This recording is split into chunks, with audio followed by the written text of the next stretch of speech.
लेकिन हम आप सब लोग यहाँ बैठे हैं भगवान के दरबार में, ये भगवती मैया की, भोलेनाथ की बहुत बड़ी कृपा है। क्योंकि विद्वानों ने लिखा है कि अति हरि कृपा जाहि पर होई, पाम दे एहि मार्ग सोई।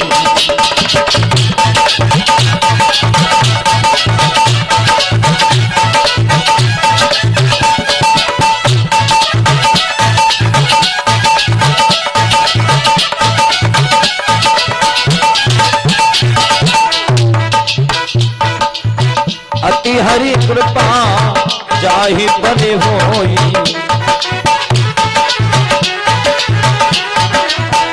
अति हरि कृपा जाहि पर होई, पाम दे मार्ग सोई।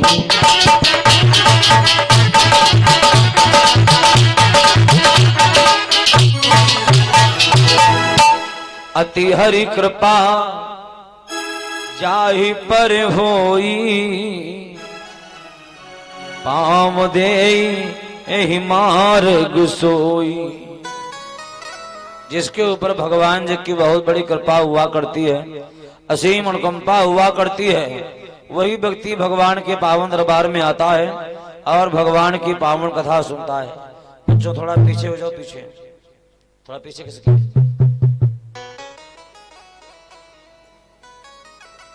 हाँ इन बच्चों को थोड़ा और पीछे, थोड़ा पीछे जाइए।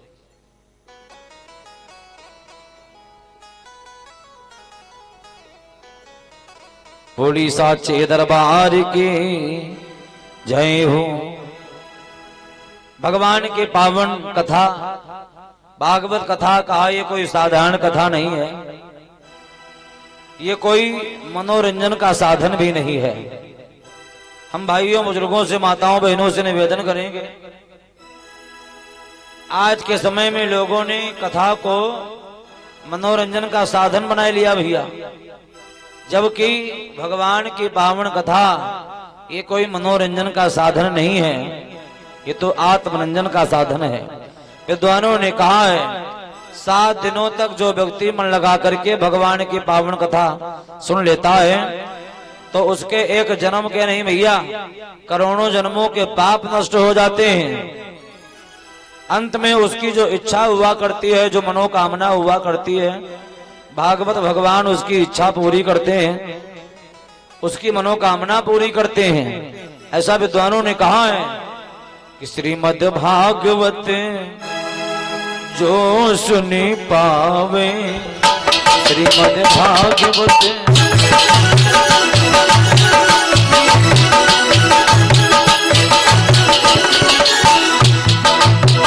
श्रीमद् भागवत जो सुन पावे, सखी जो सुन पावे, कोटि जन्मों के पाप नसावे, कोटि जन्मों के पाप नसावे, कोटि जन्मों के पाप नसावे।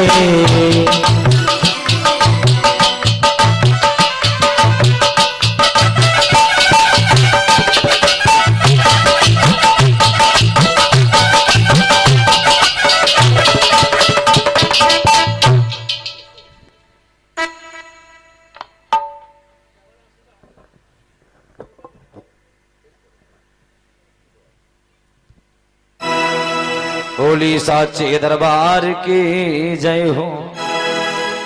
सच्चिदानंद भगवान की।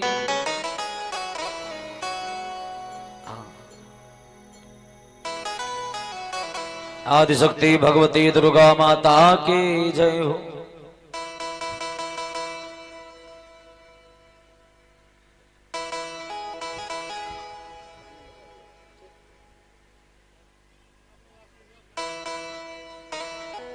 भाई लोगों, श्रीमद् भागवत जो सुन पावे, कोटि जन्म के पाप नसावे। हाँ, ये हमारे परीक्षित जी हैं और ये यज्ञपति जी हैं, ध्यान रखना। आप परीक्षित जी हैं और आप यज्ञपति हैं, ठीक है। हाँ,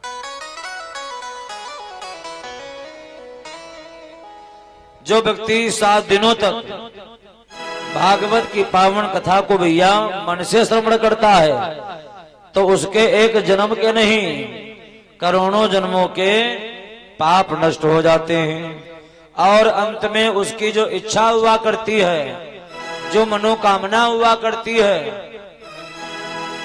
भागवत भगवान उसकी इच्छा उसकी मनोकामना पूरी करते हैं। श्रीमद् भागवत सुनहि जो कोई मन वांछित फल पावहि सोई।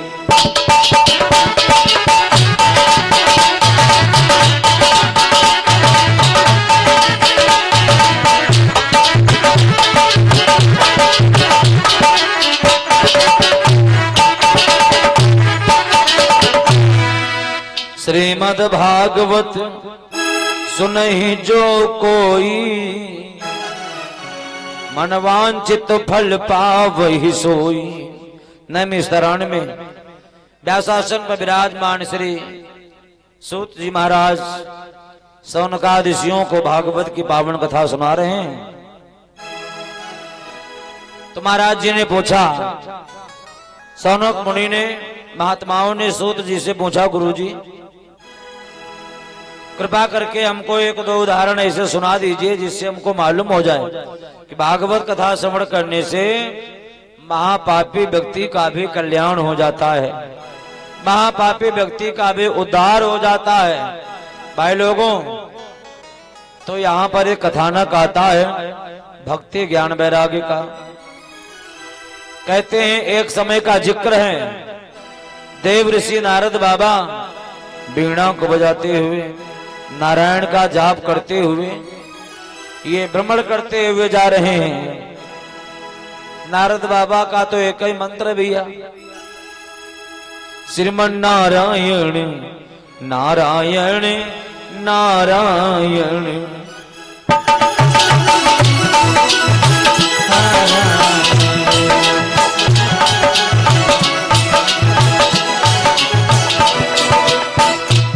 भगवान नारायण नारायण नारायण भगवान नारायण नारायण नारायण।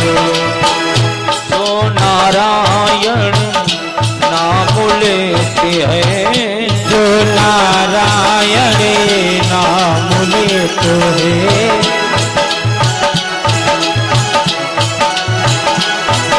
हाँ जो नारायण नाम लेती है, जो नारायण नाम लेते हैं, पापे होते सब नारायण। हाँ पापे होते सब नारायण, श्रीमन नारायण नारायण नारायण नारायण नारायण नारायण।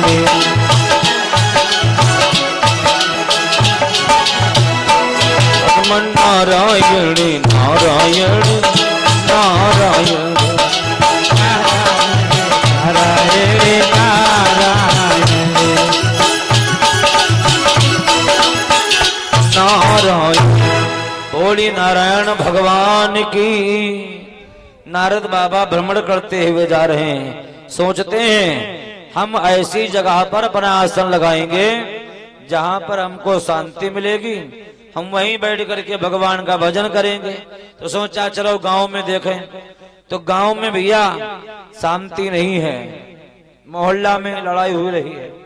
परीक्षित जी मालूम क्या देखा, घर घर में झगड़ा हो रहा है, पति पत्नी में झगड़ा हो रहा है।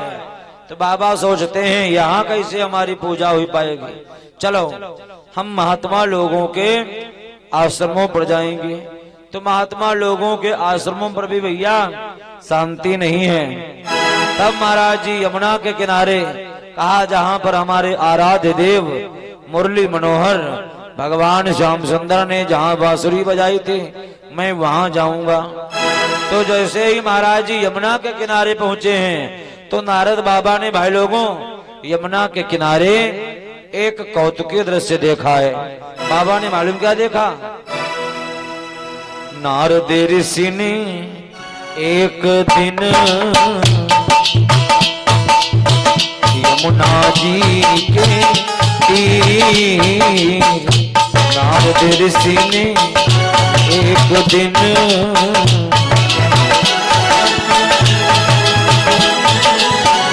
देखी कोई सुंदरी, दुखिया और अधीर, हाँ भैया दुखिया और अधीर।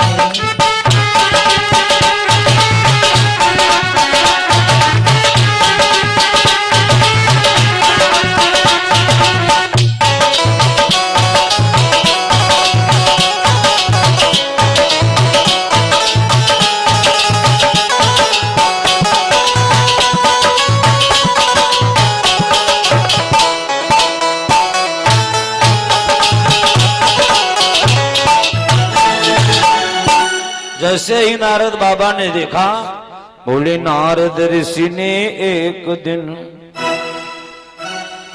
यमुना जी के तीर देखी कोई सुंदरी, दुखिया और अधीर। एक सुंदर स्त्री है जिसके पास में वृद्ध अवस्था में दो पुरुष हैं। भैया यहाँ तक तीनों बहुत दुखी हैं। विद्वानों ने वर्णन किया है।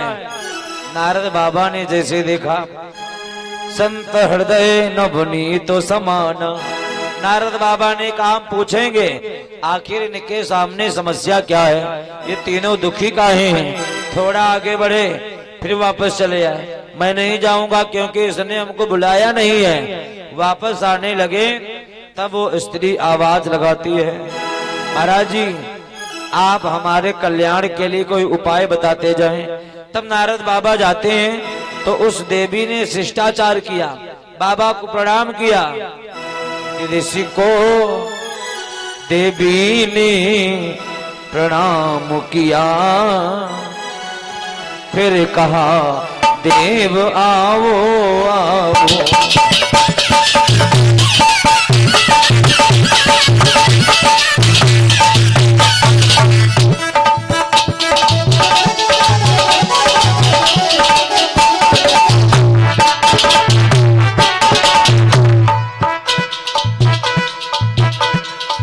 भाई लोगों निवेदन किया,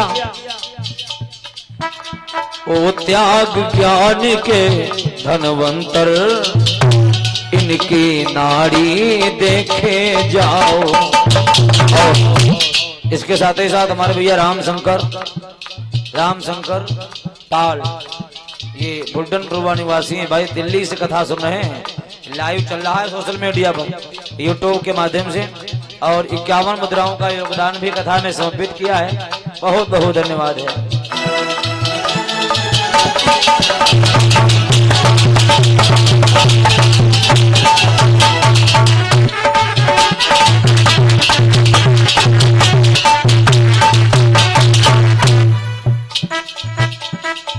जैसे ही नारद बाबा को प्रणाम किया है, कहा गुरुदेव। ऋषि को देवी ने प्रणाम किया, फिर कहा देव आओ आओ। ओ त्याग ज्ञान के धनवंतर, इनकी नाड़ी देखे जाओ।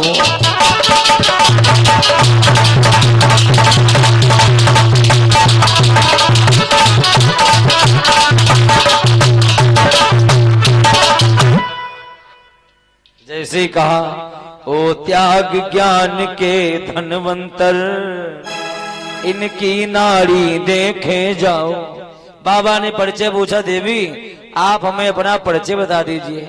भाई लोगों तो देवी कहती, महाराज जी मैं हूँ लौकिक सुंदरी नहीं, और सब मुझे भक्ति बतलाते हैं।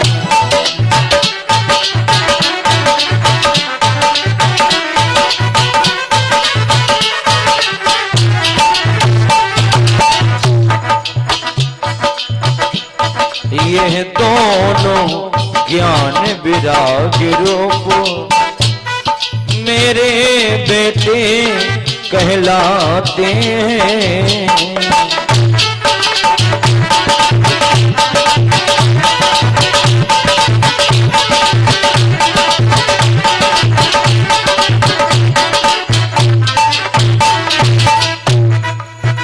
भाई लोगों, जवाब दिया, ये दोनों हमारे ही पुत्र हैं जिनका नाम है ज्ञान और वैराग्य।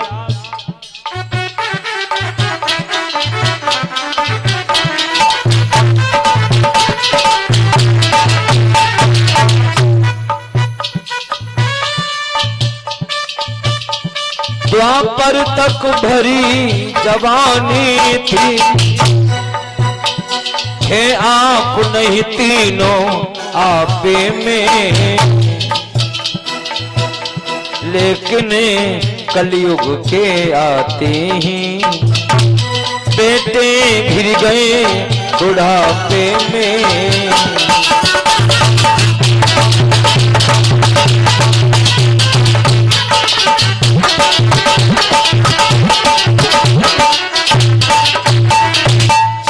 जैसे ही कहा, लेकिन कलयुग के आते ही बेटे घिर गए बुढ़ापे में। महाराज जी, अरे हमने पृथ्वी पर तमाम जगहों पर हमने भ्रमण किया, जैसे कर्नाटक, महाराष्ट्र, गुजरात आदि आदि जगहों पर हमने भ्रमण किया, लेकिन महाराज जी मैंने जैसे ही इस वृंदावन में प्रवेश किया तो यहाँ आते ही आते हमारे दोनों बालक वृद्ध हो गए और मैं युवा अवस्था में हो गई हूँ। निवेदन किया, कहा महाराज जी तो ऋषिराज बात है मरने की, और लज्जा की खास निशानी है, और बेटों पर उधर बुढ़ापा है, मैया पर इधर जवानी है।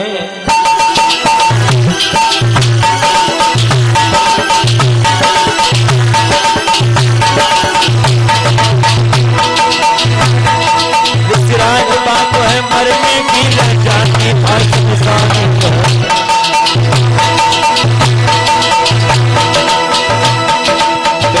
पर उधर बुढ़ापा है, मैया पर इधर जवानी।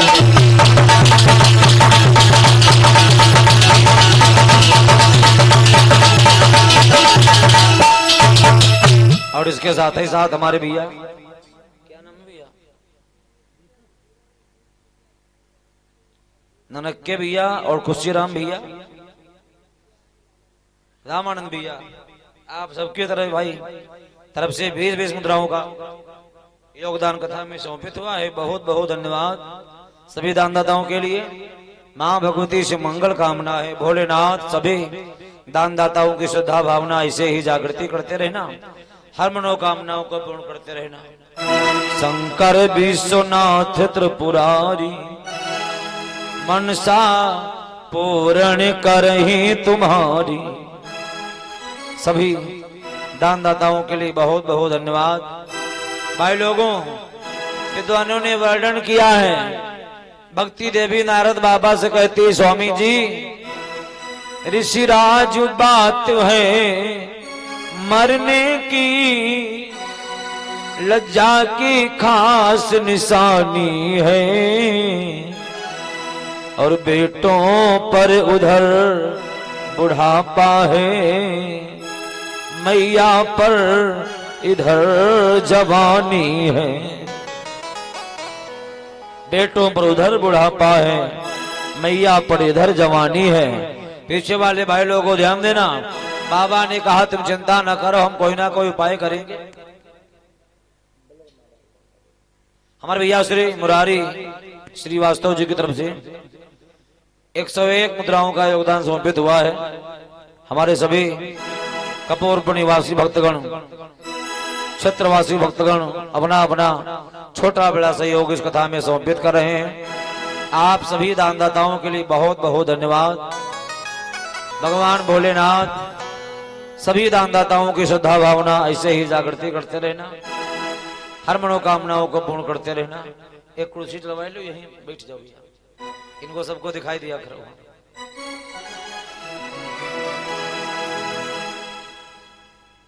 भगवत प्रेमियों,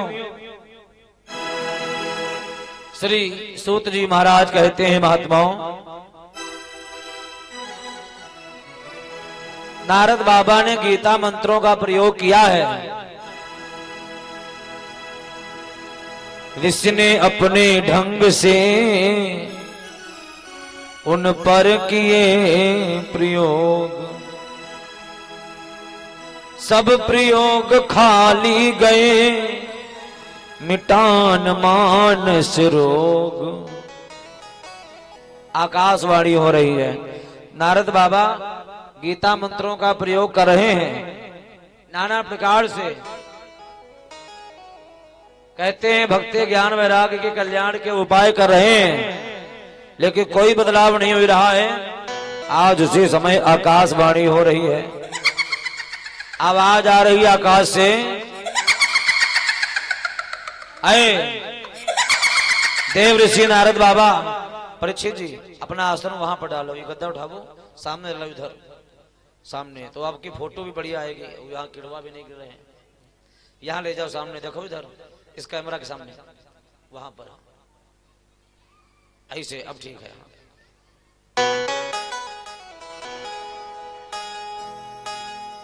बोलिए हनुमान जी महाराज की जय हो। अब सही भी है यहाँ पर। यज्ञ पुरुष भगवान की, सच्चिदानंद भगवान के। हमारे भैया राम बाबू प्रजापति पेंटर हैं भाई, परी परी नाम है, परी के नाम से सहयोग कथा में समर्पित कर रहे हैं 51 मुद्रा। बहुत बहुत धन्यवाद। अब ये देखो लाइव चल रहा है, यहाँ आने की जरूरत नहीं है, मोबाइल पर सर्च करो, कोड जो होता है पैसा भेजने वाला और फोन पे नंबर भी सब स्क्रीन पर मिल जाएगा। आप वहीं से भैया ऑनलाइन पैसा भेज सकते हैं, दुकान से ही। बोलिए गोविंद भगवान की जयकारा भाई लगाओ जोरदार सब लोग, बोलिए शंकर भगवान की। अब ऐसे हमारे जो नौजवान भाई लोग भाई इधर उधर बैठे हैं, आप सब लोग यहीं आ जाओ तो बहुत बढ़िया रहेगा भाई। पांडाल पूरा भर जाएगा, पांडाल की शोभा बढ़ जाएगी। आओ महात्मा जी इधर ही आओ आप लोग भाई, जो इधर उधर बैठे हैं सब लोग घर के पांडाल में बैठे हुआ करके। कथा तो कथा पांडाल में ही बैठ करके सुननी चाहिए। वैसे तो यहाँ देखो साउंड सर्विस लगवाई दिया गया, बाजा लगवाई दिया गया भाई। 51 मुद्रा है भाई। राम बाबू प्रजापति जी पेंटर हैं भाई, बहुत बढ़िया पेंटिंग करते हैं। आपकी तरफ से 51 मुद्रा, बहुत बहुत धन्यवाद। कथा तो हम अपने घर से भी सुन सकते हैं, इधर उधर से सुन सकते हैं, मोबाइल लाइव प्रसारण चल रहा है, देश विदेश में कहीं भी हो आप वहां से भी कथा सुन सकते हैं। लेकिन यहाँ आने का मतलब मालूम क्या है?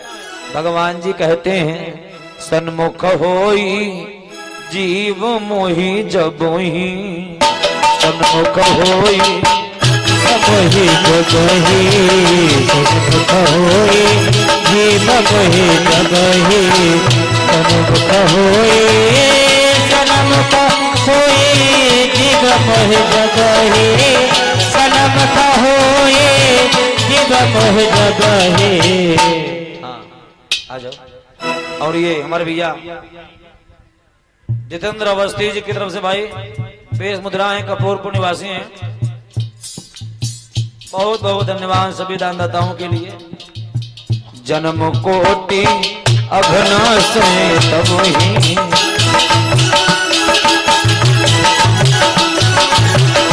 और हमारी माता जी की तरफ से भगवान की पावन कथा में 11 मुद्रा।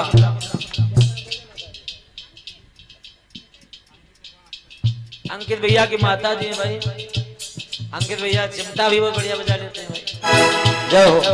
आपकी तरफ से बहुत बहुत धन्यवाद।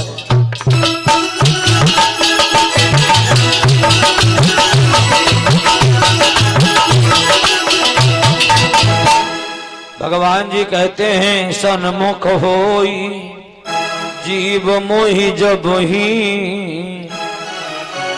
जन्म कोटि अघनाश तब ही।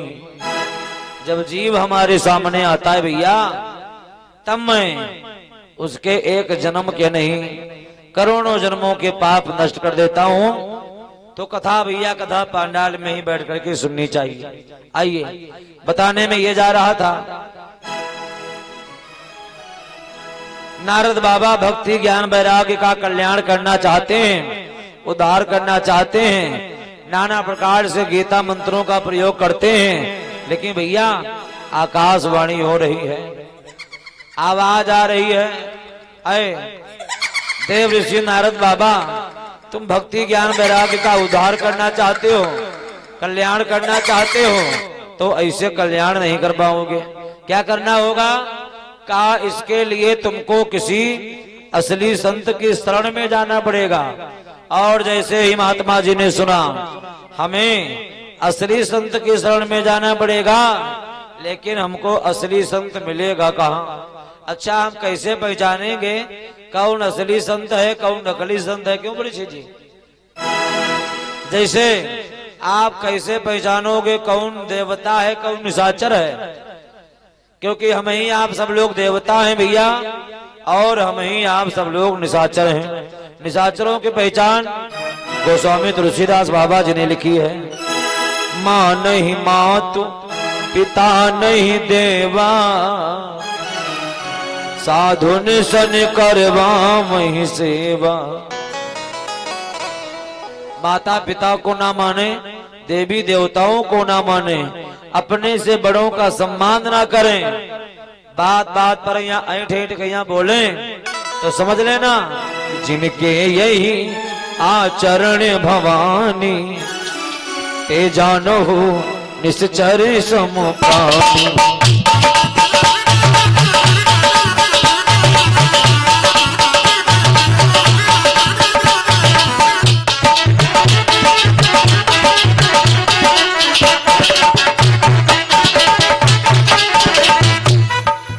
जिनके यही आचरण भवानी, जिनके यही आचरण भवानी, ते जानो निश्चर सम प्राणी।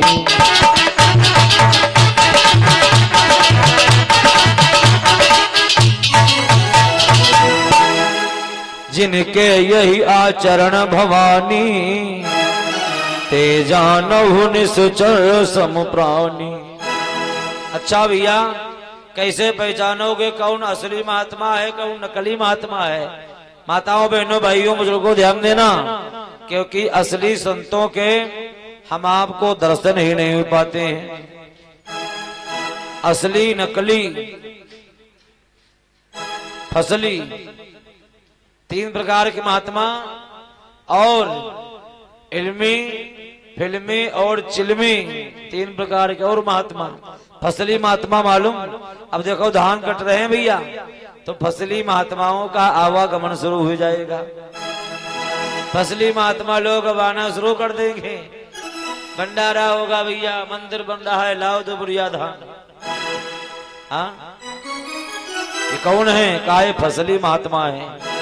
आप लोग तो खेत पर होंगे, जे माताएं भाई भाई डलवा ले हमारा भंडारा में लगाई देना हमारा, वही तुम्हारे शाहबाद में या पुल पर जाके बेच लेंगे। कोई कोई महात्मा पौवा भी पिएंगे जाके, ऐसा ही तो है। फसली महात्मा। कतली महात्मा मालूम कैसे होते हैं? कतली, कहीं लड़ाई झगड़ा हुआ, उस लड़ाई झगड़ा में भैया ज्यादा लड़ाई बढ़ गई, 302 का केस कर दिया। अब पुलिस पीछे पड़ी है, तो 2-4-6 महीना गायब रहे। बड़ी बड़ी दाढ़ी, बड़ी बड़ी जटाएं, अब उनका स्वरूप ही बदल गया। थाने के सामने घूम रहे, पुलिस वाले पहचाने नहीं पाई रहे। पुलिस वाले खुद ही कहा, बाबा जय सीताराम। तो बाबा क्या कहते हैं? सीताराम बच्चा सीताराम। तो भैया नारद बाबा सोचते हैं हमें असली संत कहाँ मिलेगा? कोई बात नहीं, उठाए बेड़ा, और नारायण का जाप करते हुए भैया संत की तलाश में घूम रहे हैं। महात्मा लोगों के आश्रमों पर जाते हैं तो छोटे छोटे महात्मा नारद बाबा को देखते हैं, क्योंकि नारद बाबा देव ऋषि हैं। महात्मा लोग सोचे ऐसा तो नहीं है कि नारद बाबा हमसे कोई प्रश्न कर दें और हम उनके प्रश्न का उत्तर न दे पाए, हम उनके प्रश्न का उत्तर न दे पाए तो हमारी तौहीनी हो जाए। भाई लोगों, तो कोई कोई महात्मा लोग हाथ में माला ले ले और भगवान का भजन करने बैठ जाए। कोई कोई महात्मा लोग कान पर जनेऊ चढ़ाई करके लोग शंका चले जाते हैं। नारद बाबा बहुत परेशान हैं, सोचते हैं क्या करें। थोड़ा ही आगे बढ़े, क्या देखा, ब्रह्मा के पुत्र हैं महाराज सनत कुमार जी। सनत कुमार के दर्शन हुए, क्योंकि सनत कुमार जी ये चार भाई हैं, सनक, सनंदन, सनातन एवं सनत कुमार। ब्रह्मा जी के द्वारा इनका प्राकट हुआ था। जैसे इनका जन्म हुआ तो जन्मते ही ब्रह्मा जी की तपस्या की। ब्रह्मा जी प्रसन्न हो गए। ब्रह्मा जी ने कहा, पुत्रों क्या मांगना चाहते हो? तो चारों पुत्रों ने कहा, पिताजी आप मुझे वरदान ही देना चाहते हैं तो हमारी एक ही इच्छा है। इच्छा क्या है? वरदान अगर प्रभु देते हो तो प्रभु के यश में ही सनेरे।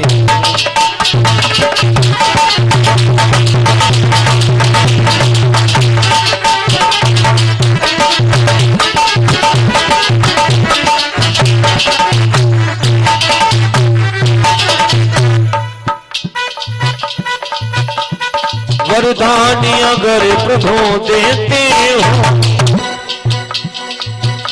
प्रभु के इसमें ही सने रहे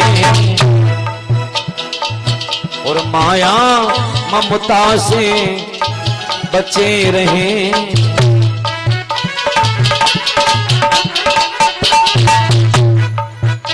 माया ममता से बचे रहे। हम 5 वर्ष के बने रहे।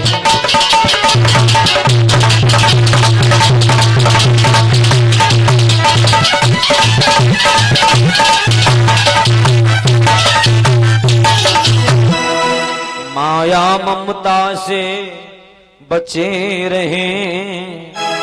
हम 5 वर्ष के बने रहे। 5 वर्ष से ज्यादा हमारी उम्र नहीं होनी चाहिए। भाई लोगों, 5 वर्ष के बालक को दुनिया से कोई लेना देना नहीं। देखो बैठे हैं, क्यों भैया? जिसको दुनिया से कोई लेना देना नहीं वही तो असली संत है। क्यों परीक्षित जी? जिसको कोई ईर्ष्या नहीं, कोई माया मोह नहीं, दुनिया से कोई लेना देना नहीं, वही असली संत है। महाराज सनत कुमार जी को नारद बाबा ने सारी कहानी सुनाई तो नारद बाबा को समझाया।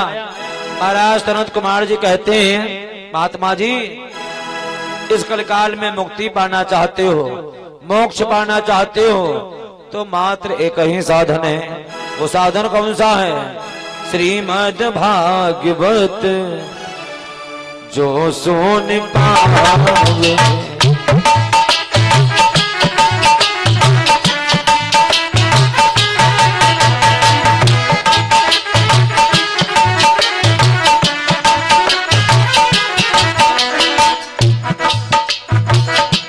श्रीमद् भागवत जो सुन पावे।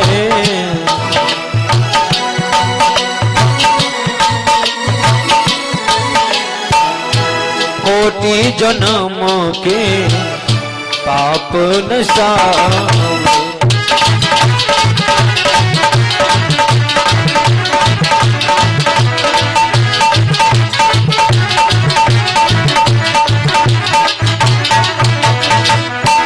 श्रीमद् भागवत सुनहि जो कोई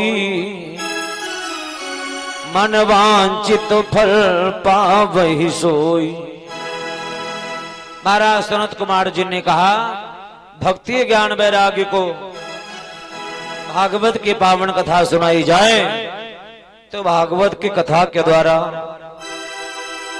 भक्ति ज्ञान वैराग्य का उद्धार हो जाएगा, कल्याण हो जाएगा। भाई लोगों, विद्वानों ने वर्णन किया है। श्री सुखदेव जी महाराज कहते हैं, महात्माओं,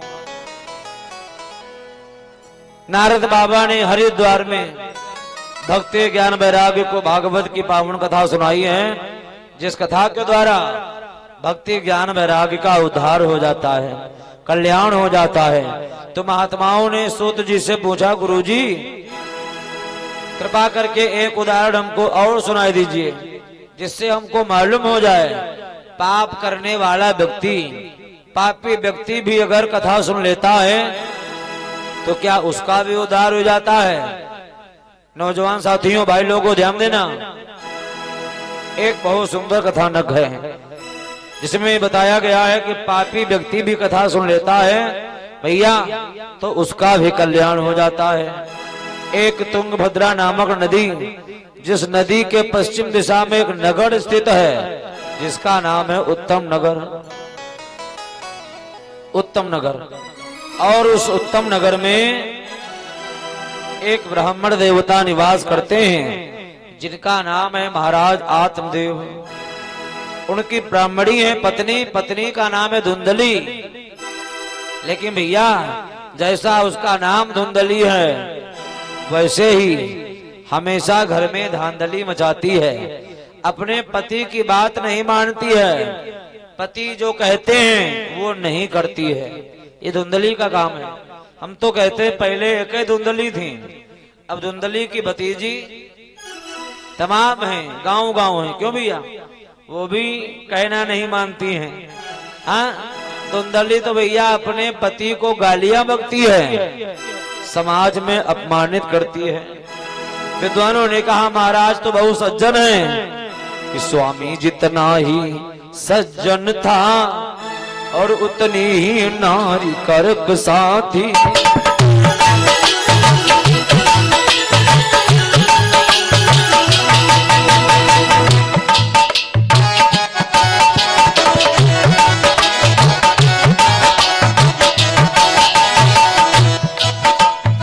महाराज सीधे साधे सज्जन है लेकिन पत्नी कर्कशा है।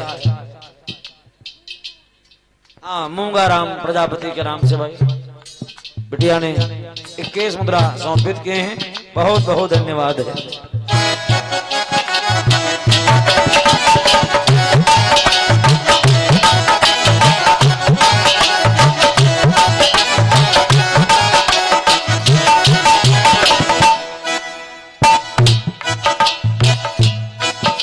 स्वामी जितना ही सज्जन था उतनी ही नारी कर्क साथी। धुंधली नाम उसकी नारी बानो वंश के ग्रह साथी।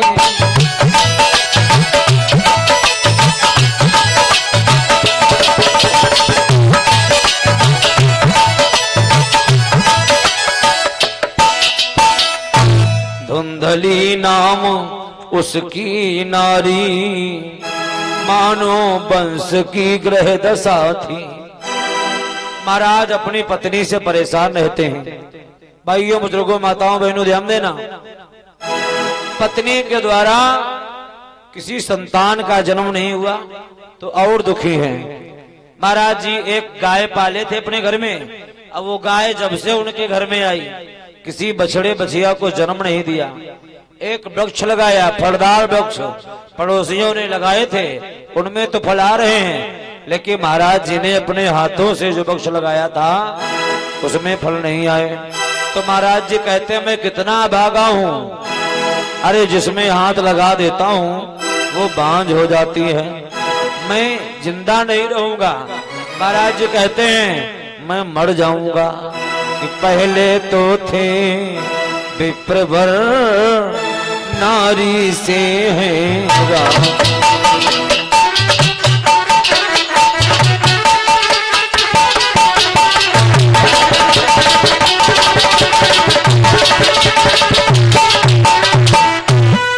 पहले तो थे विप्रवर नारी से हैरान। और वहां दैव संयोग से हुई न थी संतान।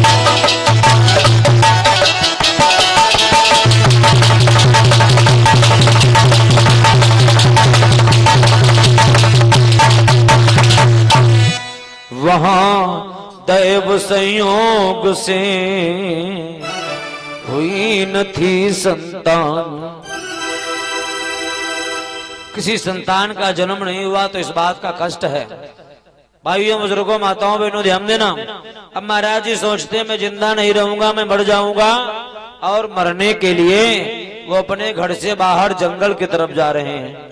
अच्छा, आप लोग विचार कर सकते हैं, बैठो भैया, कहा कोई व्यक्ति अपने हाथों से मरना चाहता हो तो जरूरी नहीं वो घर के बाहर ही जा करके मरे, अरे वो घर में भी मर सकता है। लेकिन महाराज जी को मरना नहीं भैया।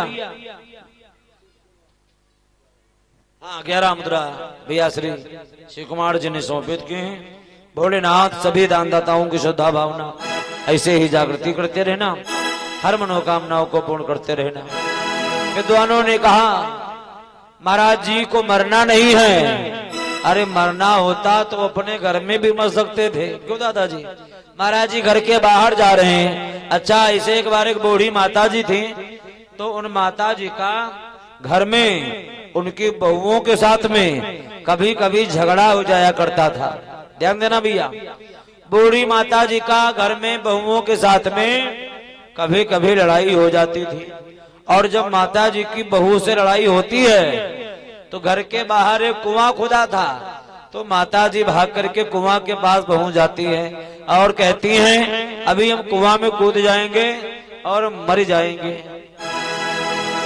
लेकिन बहू पकड़ लेती है, कहती है मम्मी तुम कूद जाओगे तुम तो मर जाओगे, फिर अकेले कैसे घर में रहेंगे हम, कौन ज्ञान बताएगा आगे आगे। तो माता जी का गुस्सा शांत हो जाता था। लेकिन भैया जब झगड़ा हो, जब लड़ाई हो, तब माता जी भाग करके कुआं के पास पहुंच जाएं। एक दिन झगड़ा हुआ और जैसे ही माता जी कुआं के पास गई तो उस दिन बहू ने गुस्से में रोका भी नहीं।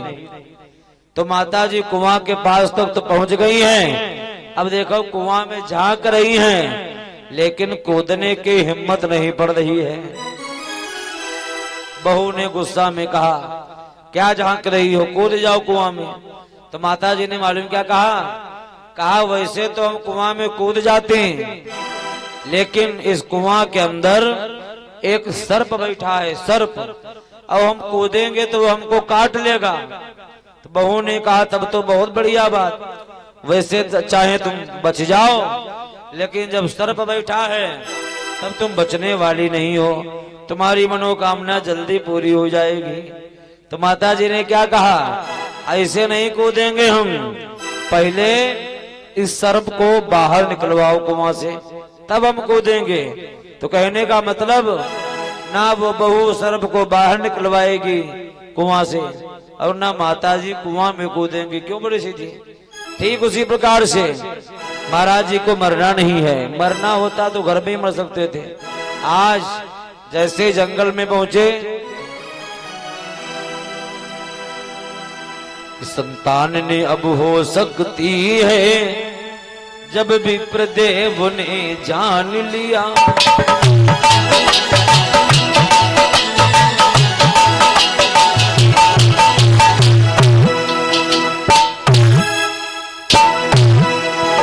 तब मरने का निश्चय करके हर बार छोड़ प्रस्थान किया।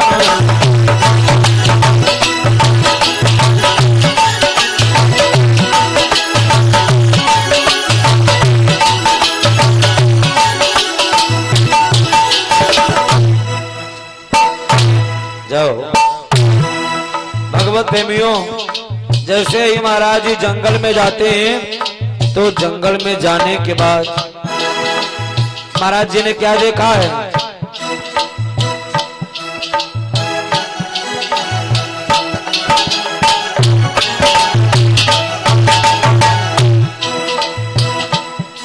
बहुत तेज से प्यास लगी है तो जल की तलाश कर रहे हैं, हमें कहीं पीने के लिए पानी मिल जाए। वन में सरिता ढूंढने लगा, वो मरने का अभिलाषी है। और इसके साथ ही साथ हमारे भैया दीपक प्रजापति के सुपुत्र हैं भाई लवित प्रजापति जी, इनकी तरफ से 21 मुद्रा हैं। और दीपक भैया की धर्मपत्नी के द्वारा 21 मुद्रा। हमारे भैया सतीश पहाड़ शुक्लापुर भगत से आपकी तरफ से 21 मुद्राओं का योगदान समर्पित हुआ है। बहुत बहुत धन्यवाद है।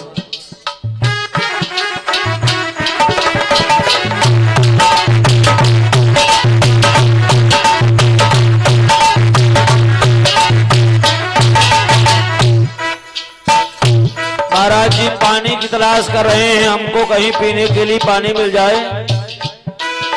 वन में सरिता ढूंढने लगा, वो मरने का अभिलाषी है। हरी इच्छा से घाट पर वहीं आ गया एक सन्यासी है।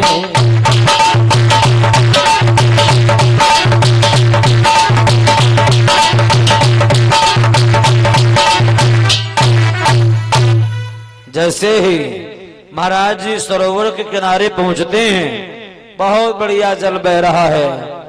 महाराज जी ने सोचा पानी पिएंगे, हमारी आत्मा को शांति मिलेगी। लेकिन भैया जैसे ही जल पीने के लिए चले तो एक सन्यासी महात्मा जी प्रकट हो गए। सन्यासी महात्मा जी ने पूछा, अरे ब्राह्मण देवता, आप तो हमें बहुत दुखी मालूम पड़ रहे हैं, आप हमें उदास मालूम पड़ रहे हैं। अरे इस उदासी का कारण क्या है? वो बोला, कहाँ भटकते हो, क्या इच्छा तुमको लाई है?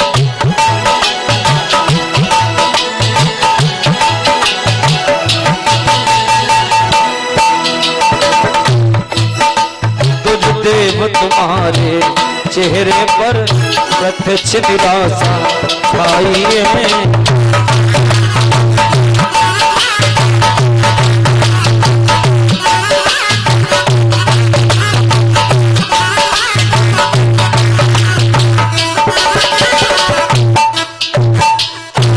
जवाब दिया, इस उदासी का कारण क्या है?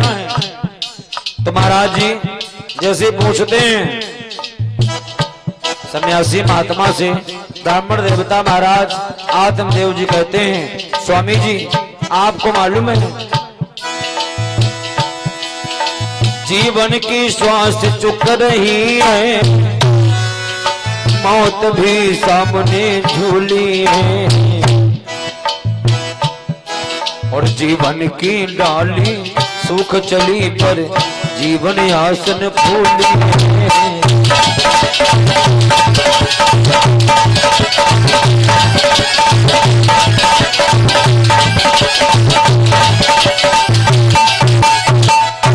जवाब दिया, जीवन की डाली सूख चली पर जीवन आस नहीं फूली है।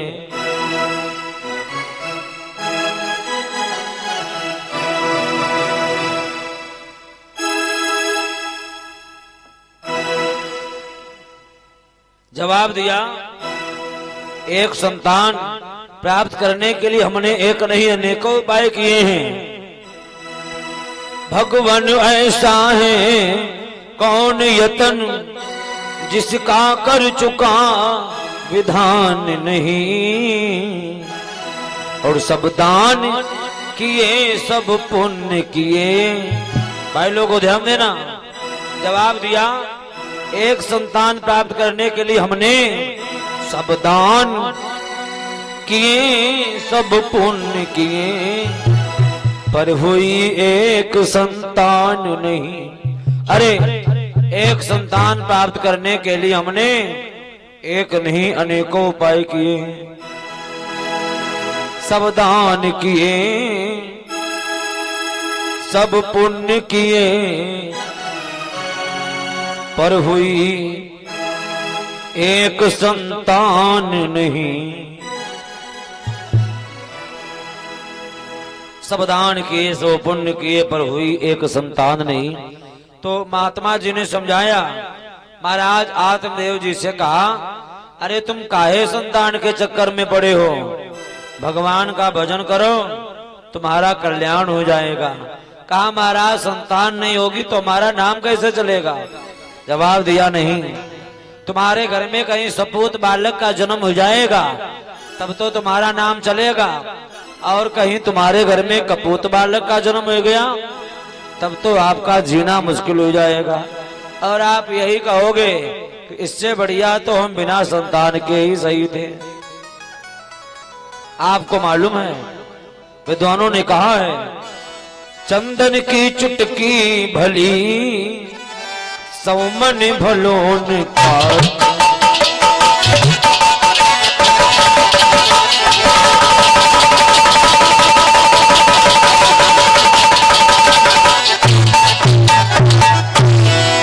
चंदन की चुटकी भली सौमन भलोन काठ, सज्जन सुत एक भलो मूर्ख भले नुसार।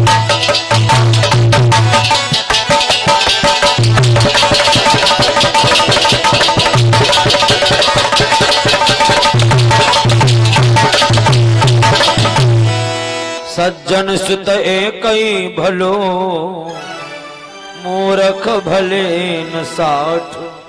आकाश में एक चंद्रमा पूरे संसार में प्रकाश कर देता है, क्यों भैया?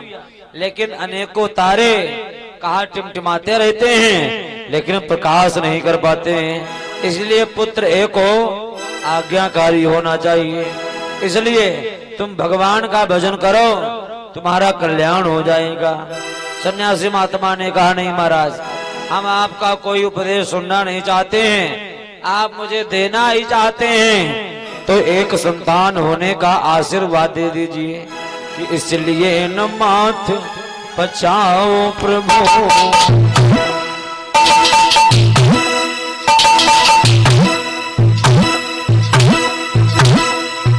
वाह, बहुत सुंदर। हमारे श्यामो तूफानी भैया चिमटा पर कमाल कर है, हमारे गंगाराम भैया ढोलक पर कमाल कर है, हमारे गुरुजी तुलसी आश्रम इंटर कॉलेज बघौली से हैं भाई, शिक्षा विभाग से अब रिटायर हो चुके हैं, लेकिन घड़ा बजाने के बहुत शौकीन है भाई, कमाल कर रहे हैं घड़ा पर भाई।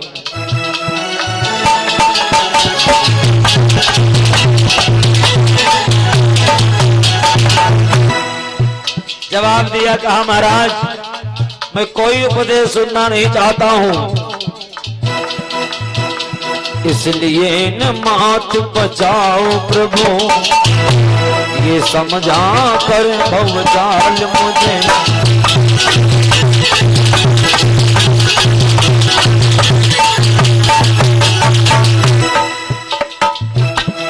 हे उतार दे सकते हो तो गोदी का लाल मुझे।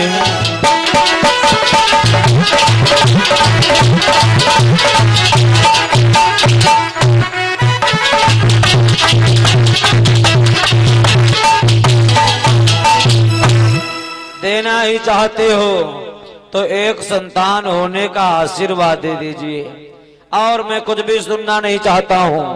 हे उदार दे सकते हो तो दो गोदी का लाल मुझे। एक संतान होने का आशीर्वाद दीजिए। भाई लोगों, महात्मा जी ने कहा आशीर्वाद देने से पहले लावम तुम्हारा पहले प्रारब्ध पढ़ेंगे, देखें तुम्हारे भाग्य में संतान होना लिखा है कि नहीं लिखा है। आज भी तमाम लोग हाथ में देखा देखते हैं, कई लड़का है कई बिटिया है, क्यों भैया? कहा पहले हाथ दिखाओ अपना, देखें तुम्हारे भाग्य में संतान लिखी है कि नहीं लिखी है। जैसे ही कहा हम देखेंगे तुम्हारे भाग्य में संतान का होना लिखा है या नहीं लिखा है। तो मस्तक की रेखाएं संकेत कर रही हैं आप इस जन्म की बात क्या कह रहे हैं महाराज जी? अरे तुम्हारे तो जीवन में 7 जन्मों तक संतान का होना ही नहीं लिखा है। जैसे कहा 7 जन्मों तक संतान का होना नहीं लिखा है, तो महाराज जी कहते हैं फिर तो मैं लौट करके अपने घर नहीं जाऊंगा। मैं अपने प्राणों को तुम्हारे चरणों पर ही त्याग दूंगा। जैसे कहा मैं अपने प्राणों को तुम्हारे चरणों पर ही त्याग दूंगा, तो सन्यासी महात्मा ने कहा कहीं ब्राह्मण देवता ने अपने प्राणों को हमारे चरणों पर त्याग दिया तो हमें दोष लगेगा, हमें ब्रह्मत्या लगेगी। क्या करें? तो अपनी झोली से एक फल निकाला है।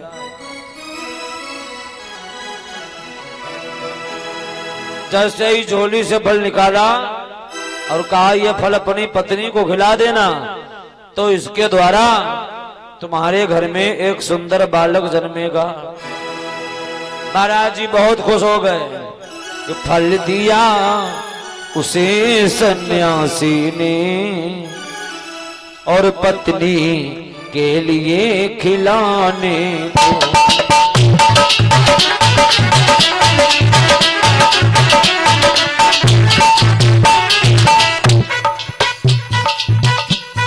फल दिया उसे सन्यासी ने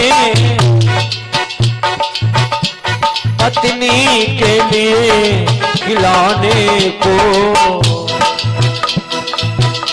पर वो पापिन तैयार न थी संतति के कष्ट उठाने को।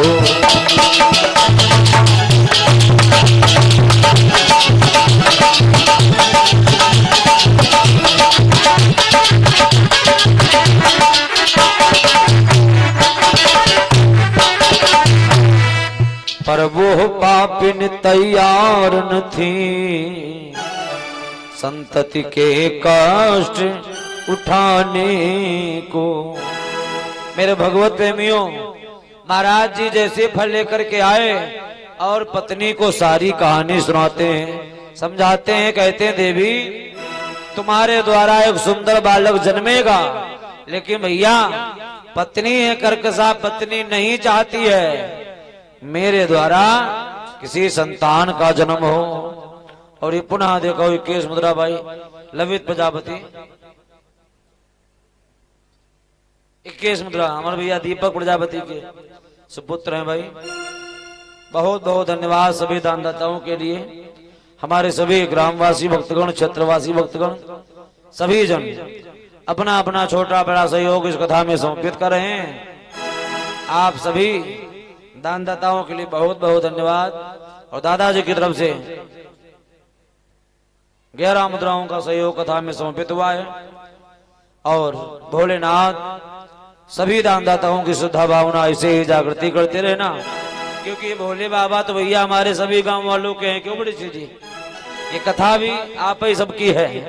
ये ना सोचो कि हमारे भैया जी दीपक करवाए रहे, जी फलाने करवाए रहे, ये सब आप सब लोग आयोजक हैं।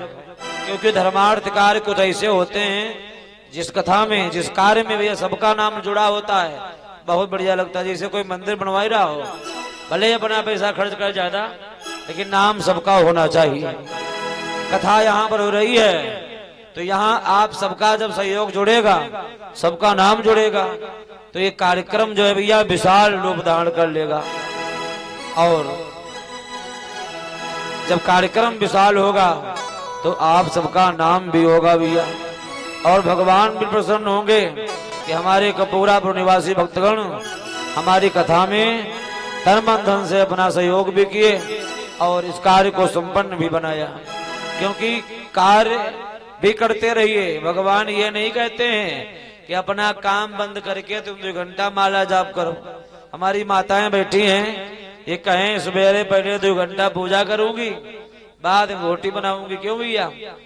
तो व्यवस्था सब गड़बड़ हो जाएगी। हमारे दादा लोग कहें हम पहले 2 घंटा पूजा करेंगे, बाद में चारा करेंगे, बाद में भैंस लगाएंगे, तब तक डेयरी वाला डाला भी चला जाएगा भैया। तो सब गड़बड़ हो जाएगा। इसलिए विद्वानों ने कहा है, कर से कर्म करो विधि नाना, मन राखो जहां कृपा निदाना।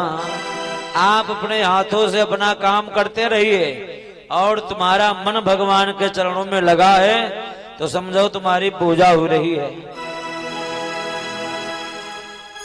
इसलिए अपना काम भी करते रहिए और थोड़ा बहुत समय इस कथा में भी समर्पित करते रहिए, क्योंकि कार्य तो कभी खत्म ही नहीं होता है। व्यक्ति खत्म हो जाता है, 13 दिन का काम फिर भी बना रहता है। इसलिए काम तो जब तक आप जीवित हैं बना ही रहेगा। उस कार्य वाले समय से थोड़ा बहुत समय, क्योंकि लिखा है, एक घड़ी आधी घड़ी आधी मां पुनि आधी, तुलसी संगति साधु की हरे कोटि अपराध। एक घड़ी भैया, एक घड़ी हुआ करती है 24 मिनट के। अगर तुम्हारे पास 24 मिनट का भी समय नहीं है यहाँ कथा में बैठने का, तो आधी घड़ी, आधी घड़ी 12 से आधे, 24 से आधे 12, आधी घड़ी। अगर 12 मिनट का भी समय नहीं है तो आधी मां पुनि आधी, 12 से आधे 6 मिनट। तुलसी संगति साधु की हरे कोटि अपराध। लेकिन कुछ लोग सोच रहे होंगे, राजेश भैया हमारा कार्य चल सकता है 6 मिनट से, क्यों परीक्षित जी, तो हमको 6 घंटा लगाने की जरूरत क्या है? तो ये सूत्र उन लोगों के ऊपर लागू होता है जिनके पास बिल्कुल भी समय नहीं है और वो भी 6 मिनट का समय निकाल लेते हैं मन से, तो उनका भी कल्याण हो जाता है। एक घड़ी आधी घड़ी आधी मां पुनि आधी,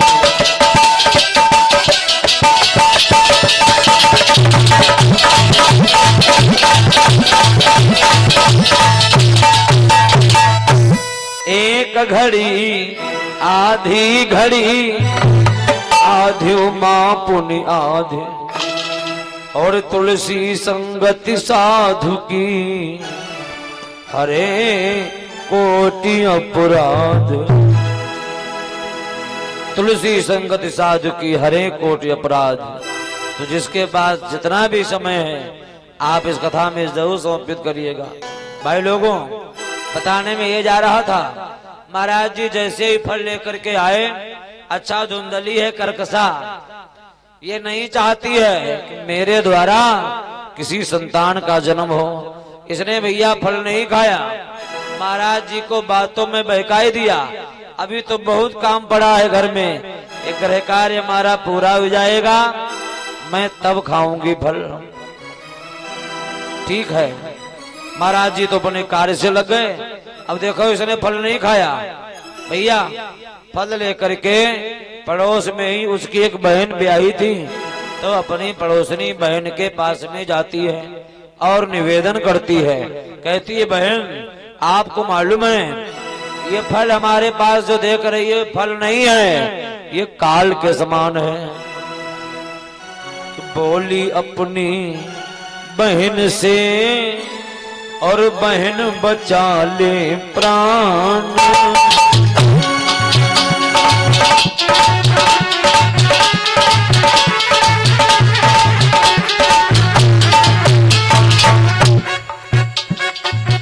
बोली अपनी बहन से बहन बचा ले प्राण, ये फल आया है हमें निश्चय काल समान।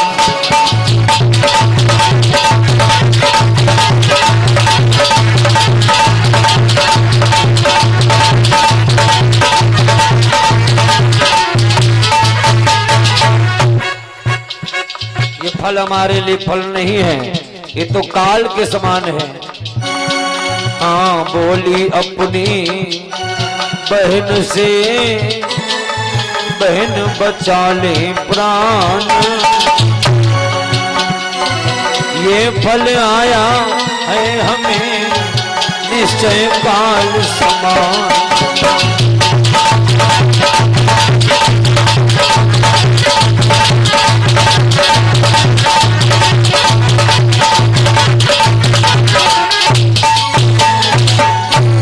कहा ये फल हमारे लिए फल नहीं है भैया, काल के समान है। जैसे ही कहा काल के समान है, तो पड़ोसनी बहन कहती है बहन फल कैसे काल के समान है?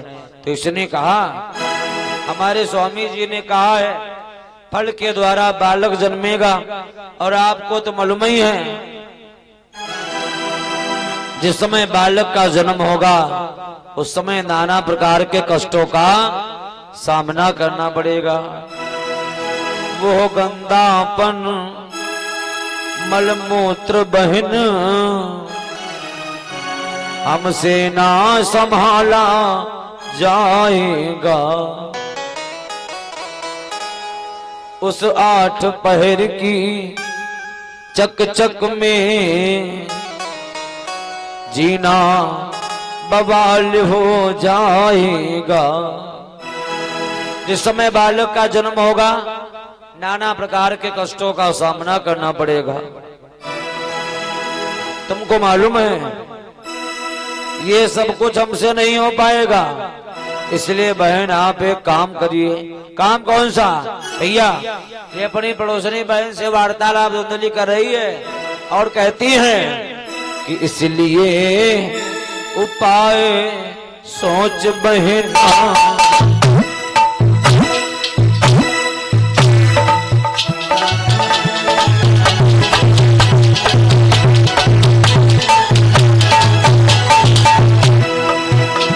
इसलिए उपाय सोच बहना,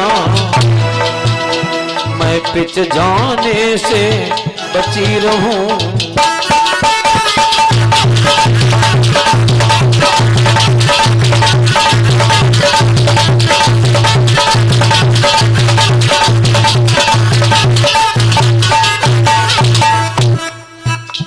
फल का फल भी तू दिखला दे, और मैं फल खाने से बची रहूं।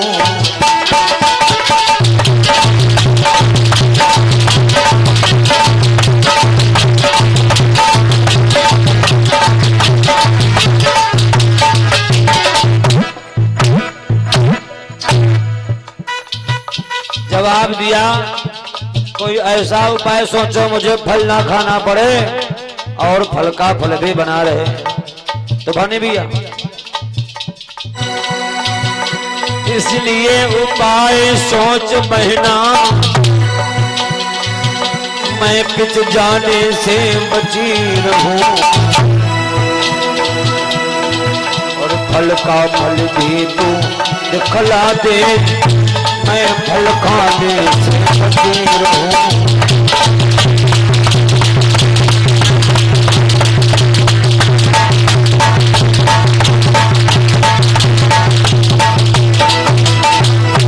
जैसे ही कहा फल का फल भी तो दिखला दे, मैं फल खाने से बची रहूं, मुझे फल ना खाना पड़े, फल का फल भी बना रहे। अच्छा भैया इतनी एकता है दोनों में, क्योंकि जितनी एकता हमारी माताओं में है उतनी भाइयों में नहीं। जितनी माताएं हमारी यहाँ बैठी हैं सब देखो इकट्ठा बैठी हैं, लेकिन हमारे भाई लोग कुछ लोग यहाँ बैठे, कुछ लोग वहां बैठे, कुछ लोग देखो वहां पीछे बैठे। ऐसे तो भैया एकता नहीं है, इकट्ठा नहीं बैठते। ये हमारी माताएं जहां भी बैठेंगी इकट्ठा ही बैठेंगी। तो यहाँ से प्रतीत होता है कि जितनी एकता हमारी माताओं में है उतनी भाइयों में नहीं है। जैसे इस बात का अनुभव कर लेना, हम आप लोग बस पर बैठेंगे, बेड़ी लीग से बैठो, शाहबाद पहुंच जाओगे, हरदोई पहुंच जाओगे, पड़ोसी बैठा होगा, पड़ोसी पर नहीं बोलोगे, मोबाइल खेलते रहोगे। लेकिन हमारी ये माताएं अपना झोला भले ही ना रख पाऊंगी, अगर पड़ोसनी बैठी है सीट पर तो पड़ोसनी से पहले बोली जीजी कहाँ रहती हो तुम, हाँ जी हम तक कुठिला में रहते हैं। कहा वहां तो रिश्तेदारी है हमारी। क्यों भैया, कोई ना कोई रिश्ता भी खुल जाता है, तो दोनों में इतनी एकता है। जवाब दिया कोई बात नहीं बहन, हमारे यहाँ तो वैसे तमाम संतानें हैं। आपको मालूम है जिस दिन का आपका फल है उसी दिन का हमारा गर्व है। अपने महाराज को बातों में बहकाए दीजिए और ये फल अपनी गाय को खिला दीजिए। जैसे ही कहा अपनी गाय को फल खिला दीजिए, भैया उसी गाय को फल खिलाया गया जिसने कभी किसी बछड़े को जन्म नहीं दिया था। जैसे ही गाय ने फल को खाया तो ये गाय देखो भगवान से प्रार्थना कर रही है, भगवान से कहती है फल मैंने खाया है। अच्छा, संत का आशीर्वाद है, मोर वचन पड़ जाए चाहे फीका, संत वचन पत्थर के लीका। संत ने आशीर्वाद दिया है जो फल खाएगा उसके द्वारा बालक ही जन्मेगा। तो मेरे द्वारा बालक ही जन्मेगा, लेकिन दुनिया के लोग उस बालक को ले लेंगे, हमारा तो नामो निशान मिट जाएगा। फिर कोई ये नहीं कहेगा ये गाय का बालक है। भगवान जी उस बालक में कुछ ऐसे निशान बना देना, कुछ ऐसे चिन्ह बना देना ताकि दुनिया के लोग ये ना कह पावे गाय का बालक नहीं है। परीक्षित जी, भगवान ने उस गाय की पुकार को सुना। समय धीरे धीरे व्यतीत होता चला गया।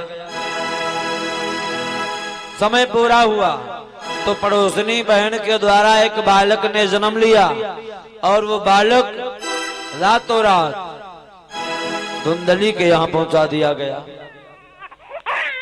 जैसे ही धुंधली के यहाँ बालक पहुंचाया गया, महाराज जी को मालूम हुआ हमारे घर में बच्चे का जन्म हुआ है। भैया इनको देखो भाई, इधर कहा हमारे घर में बच्चे का जन्म हुआ है। इधर मुंह करो भाई छोटू।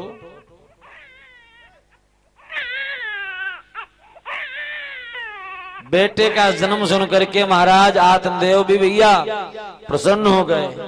बाहर गए थे यात्रा के लिए, घर में आए, सुना हमारे घर में बेटे का जन्म हुआ है, तो उन्होंने बाजा वालों को बुलाया, डीजे बुलाया, डीजे प्रतीक डीजे। कहा भैया हमारे घर में काफी समय के बाद पुत्र का जन्म हुआ है तो अपना डीजे बजाई दीजिए भैया।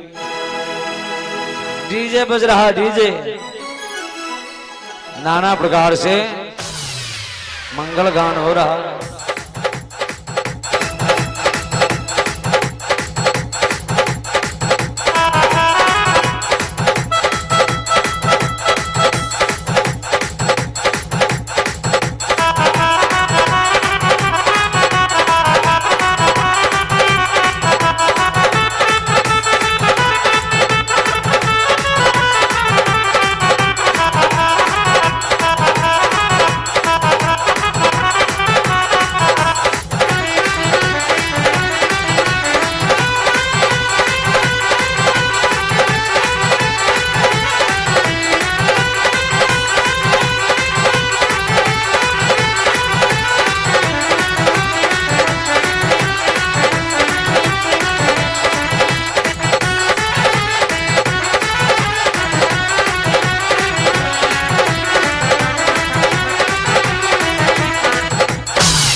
नाना प्रकार से भैया गाजे बाजे बजाए जा रहे हैं, मंगल गान हो रहा है। बधाई वाले लोग भैया आंगन में इकट्ठा हैं, महाराज जी के यहाँ भैया बधाई बज रही हैं।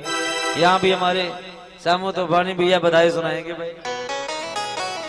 महाराज आत्मदेव के यहाँ भैया गाजे बाजे बज रहे, बधाइयां बज रही हैं।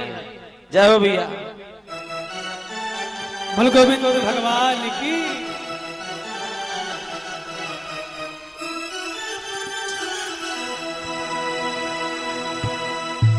अरे बेटा तुम्हारे भय मैंने अति दुख सहे, मम्मी करके तेरा पापा करके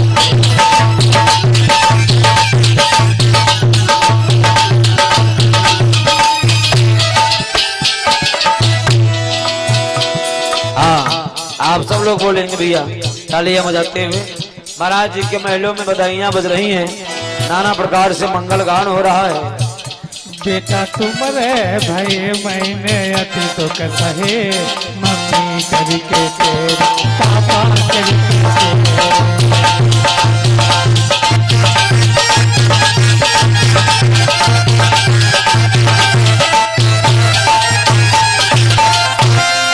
तुम्हारे भाई बेटा सासुलिया रूठी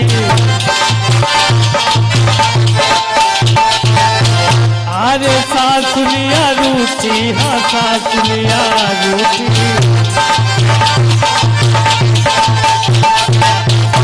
अरे ससुरई मनावत लगी बड़ी देर मम्मी करके तेर पापा करके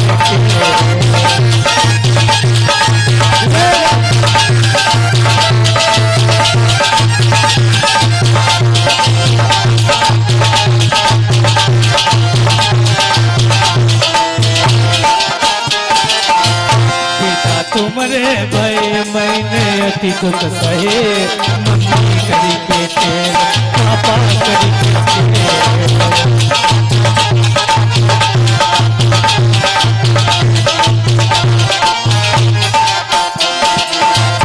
अरे तुम्हारे भाई बेटा जी धनिया रूठी धनिया रूठी हाँ जी धनिया रूठी अरे जे खाई मनावत लगी बड़ी देर मम्मी करके तेरा पापा करके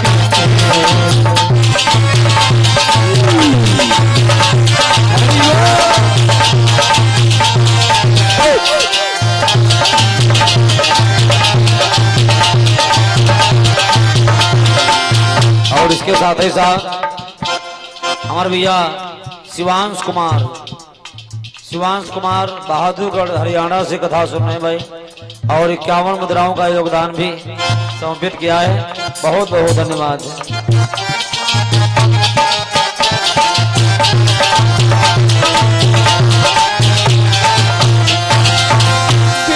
तुम्हारे महीने अति दुख सहे मम्मी करके तेरा पापा करके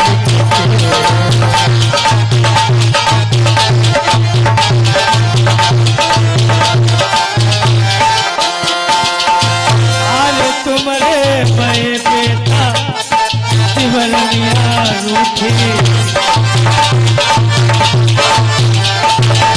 अरे तिवरनिया रूठी हाँ तिवरनिया रूठी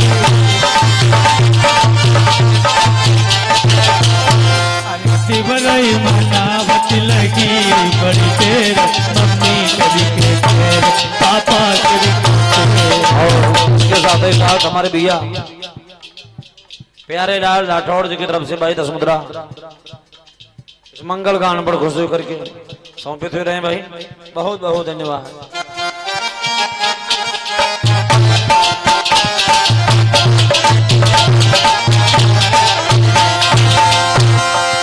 परे भाई बहने अति दुख सहे मम्मी करके तेरा पापा करके परे भाई पापा करके बोल वृंदावन बिहारी लाल की जय हो। महाराज के यहाँ भैया नाना प्रकार से मंगल गान हो रहा है। ये हमारे सामू तूफानी भैया देखो चिमटा बजाई लेते हैं, भजन भी सुनाई लेते हैं, तमाम जो कथा के संबंधी कार्य हैं ये सब कर लेते हैं। हम तो कहते भैया सब होते 13 खाना रहे 14 खाना रहे। बोलिए गोविंद भगवान की जयकारा भाई, बोलो सब लोग जोरदार, बोलिए शंकर भगवान की। महाराज के यहाँ मंगल गान हो रहा है। एक दिन का जिक्र है, अपने कुल पुरोहित के यहाँ जाते हैं। गुरुजी हमारे घरे चलो काहे, हमारे यहाँ बालक का जन्म हुआ है और उसका नामकरण संस्कार करना है। तो आचार्य जी जैसे घर में आए, भैया क्या देखा, उस धुंधली ने अभी तक घर भी नहीं साफ किया है, सब ऐसे ही पड़ा है। तो महाराज जी कहते हैं मैं जहां पर अपना आसन लगाऊंगा कम से कम वो जगह तो बढ़िया साफ गाय के गोबर से लिपी होनी चाहिए। तो महाराज जी थोड़ा लज्जित हुए और जो गौशाले में देखो गोबर लेने के लिए जा रहे हैं। माताओं बहनों भाइयों ध्यान देना, उसी गाय के पास में जाते हैं जिस गाय ने कभी किसी बछड़े बछिया को जन्म नहीं दिया था, लेकिन महाराज जी ने देखा उस गाय के पास में एक सुंदर बालक लेटा है जिसका पूरा शरीर मनुष्य जैसा है, लेकिन उसके दोनों कान जो है ना भैया, कान बड़े बड़े हैं, गाय के समान है। जैसे गाय के कान वैसे उस बच्चे के कान, क्योंकि गाय ने कहा था भगवान से उस बालक में कुछ ऐसे निशान बनाए देना, कुछ ऐसे चिन्ह बना देना ताकि दुनिया के लोग ये ना कह पावे ये गाय का बालक नहीं है। अच्छा, भगवान ने उसकी पुकार को सुन लिया भैया। आचार्य जी के सामने जैसे बालक को लाए, महाराज जी ने कहा गुरुजी इस बालक का नाम पहले रखिए आप। तो महाराज जी ने उस बालक को देखा, गुण दोष विचार करके उस बालक का नाम मालूम क्या रखा है, गोकर्ण। क्योंकि गोकर्ण उसी का नाम होता है, गो माने गाय, कर्ण माने कान, जिसके दोनों कान गाय के समान हो उसी का नाम गोकर्ण हुआ करता है। अब धुंधली कमरे में बैठी है, कमरे से हिसाब किताब लगा रही है, गोकर्ण किसका नाम होता है, बोले जिसके कान होते गाय के समान।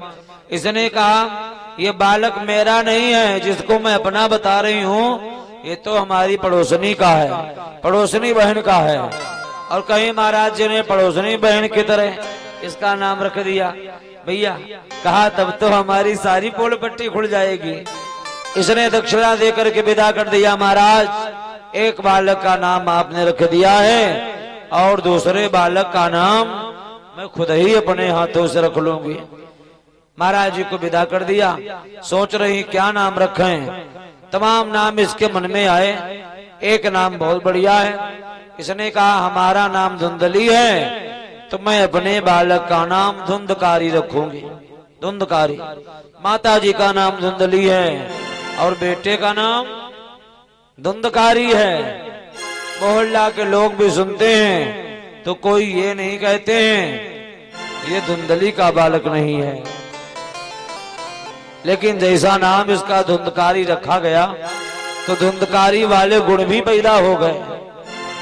जबकि लिखा है एक ही घर में रहते हैं, एक ही माता पिता का प्रेम है, एक ही प्रकार का भैया भोजन है।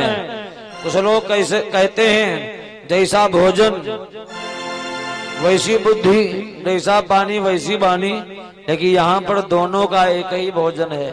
एक ही घर में रहते हैं, एक ही माता पिता का प्यार मिलता है, लेकिन भैया नाम के द्वारा दोनों की बुद्धि अलग अलग हो जाती है।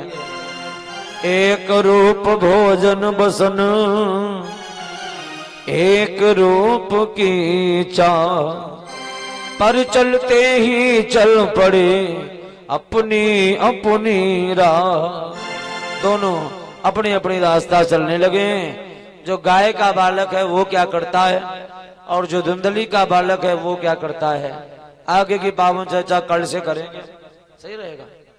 क्योंकि आज पहला दिन है, कल से जो कथा का समय रखा जाए आप लोग हमको बताइए दो, वैसे हम सबको बताई देंगे। क्यों परीक्षित जी, दिन में कथा कै बजे शुरू हो या हमारे की पति जी बताएंगे, आप बताइए। वैसे दिन में 1 से 4 ये समय चल रहा है, समय सही रहेगा। दिन में 1 से 4 और रात में 7 से 10, क्योंकि अब 10 भी बहुत देर बज पाते हैं, तो 7 से 10 भी जैसा कहेंगे बढ़ता रहेगा धीरे धीरे। इस समय का ध्यान रखते हुए सब लोग आइएगा, और जो भी जिसके मिलने वाले हैं, रिश्तेदार हैं, संबंधी हैं, मित्र हैं, उनको सबको बताइए ताकि सब लोग इस कथा का लाभ उठा सकें। और भारी से भारी संख्या में हमारे सभी कपूरपुर निवासी भक्तगण, क्षेत्रवासी भक्तगण, हमारी सभी माताएं बहनें, सभी भाई लोग, क्योंकि ये कार्यक्रम आप सभी का है और सार्वजनिक कार्यक्रम है ग्राम समाज वाला, तो सब लोग भैया पूरे गांव के लोग भारी से भारी संख्या में आएंगे और जिसके बाद जैसी श्रद्धा है, जैसी व्यवस्था है, अपना सहयोग भी समर्पित करिएगा। आओ सब लोग तालियां बजाते हुए संकीर्तन बोलिए। फिर कल 1 बजे से कथा होगी, दिन में 4 बजे तक, और सब लोग आइएगा भाई। जटाओं में गंगा जी बिहार करें, भक्तों का बेड़ा भोला पार करें।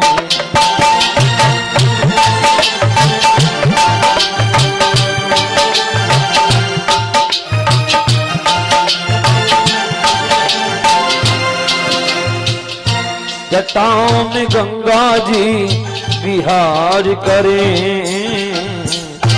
भक्तों का बेड़ा भोला पार करें। जटाओं में गंगा जी बिहार करें, भक्तों का बेड़ा भोला पार करें। बोलिए शंकर भगवान की। हाँ सब लोग बोलेंगे तालियां बजाते हुए। जो कोई बोले बम बम भोला, जो कोई बोले बम बम भोला, हो जाए उसका निर्मल चोला, हो जाए उसका निर्मल चोला। जो कोई बोले बम बम भोला, हो जाए उसका निर्मल चोला। बम बम भोला, हो जाए उसका निर्मल चोला। भांग और धतूरे का आहार करें, भक्तों का बेड़ा भोला पार करें। भांग और धतूरे का आहार करें, भक्तों का बेड़ा भोला पार करें। बिहार करे, भक्तों का बेड़ा भोला पार करे। जटाओं में गंगा जी बिहार करे, भक्तों का बेड़ा भोला पार करे। भक्तों का बेड़ा भोला पार करें। बोली शंकर भगवान की, भगवती दुर्गे माता की, ब्रह्मदेव बाबा जी महाराज की। हाँ सभी भक्तगण खड़े हो जाएंगे था स्थान।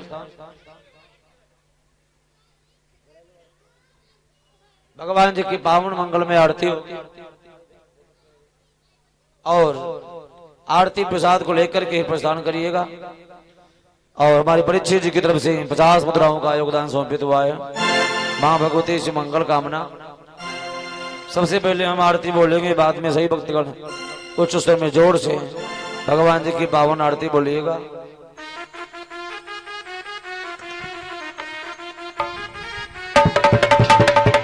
जो भी जहां बैठे हैं सब लोग खड़े हो जाए भैया, और भगवान के कथा पांडाल में ही या वहीं से सब लोग आरती करिएगा।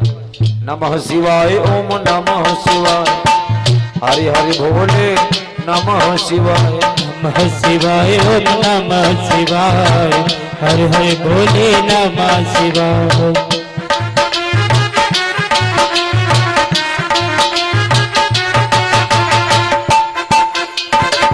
आरती लेकर खड़ा तेरे दरबार भोले बाबा, आरती लेकर दरबार भोले बाबा। मुझ गरीब की आरती स्वीकारो भोले बाबा, मुझ गरीब की आरती स्वीकारो भोले बाबा। हाँ आप हाथ लगा लो।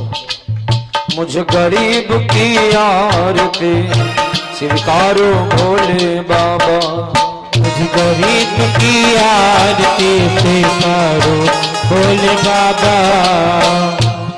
हाँ मंदिर में भी आरती कर लो। मंदिर में आरती लेकर खड़ा तेरे दरबार भोले बाबा। आरती लेकर खड़ा तेरे दरबार भोले बाबा। मुझ गरीब की आरती स्वीकारो भोले बाबा। मुझ गरीब की आरती स्वीकारो भोले बाबा। नमः शिवाय ओम नमः शिवाय हरि हरि भोले नमः शिवाय। नमः शिवाय ओम नमः शिवाय हरि हरि भोले नमः शिवाय।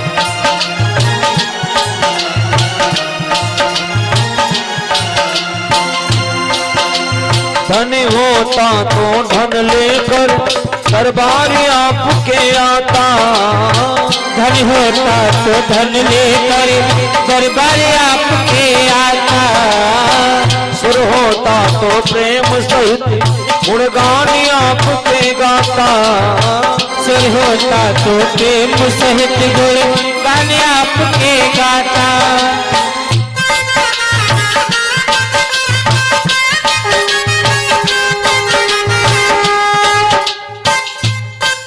हाँ धनी होता तो धन लेकर दरबार आपके आता। धन होता तो धन लेकर दरबार आपके आता। सुर होता तो प्रेम सहित गुणगान आपके गाता। सुर होता तो प्रेम सहित गुणगान आपके गाता। सेवा करने में हर प्रकार लाचार भोले बाबा। सेवा करने में हर प्रकार लाचार भोले बाबा। मुझ गरीब की आरती स्वीकारो भोले बाबा। मुझ गरीब की आरती स्वीकारो भोले बाबा। नमः शिवाय ओम नमः शिवाय हरि हरि भोले नमः शिवाय। नमः शिवाय ओम नमः शिवाय हरि हरि भोले नमः शिवाय।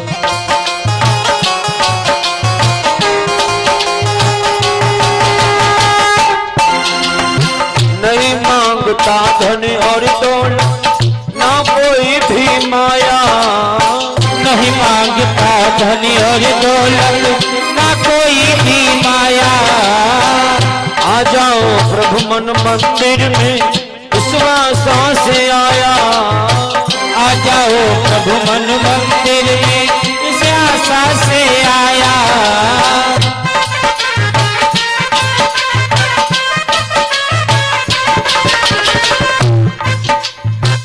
आकर के दर्शन दे दो एक बार भोले बाबा। आकर के दर्शन दे दो एक बार भोले बाबा।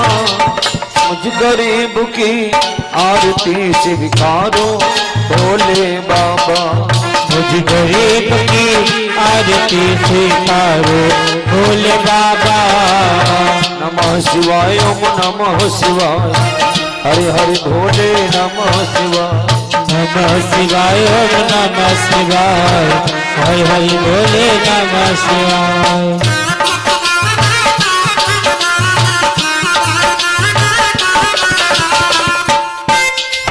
जब तक पूजा पाठ प्रभु जी मैं कुछ भी ना जानू।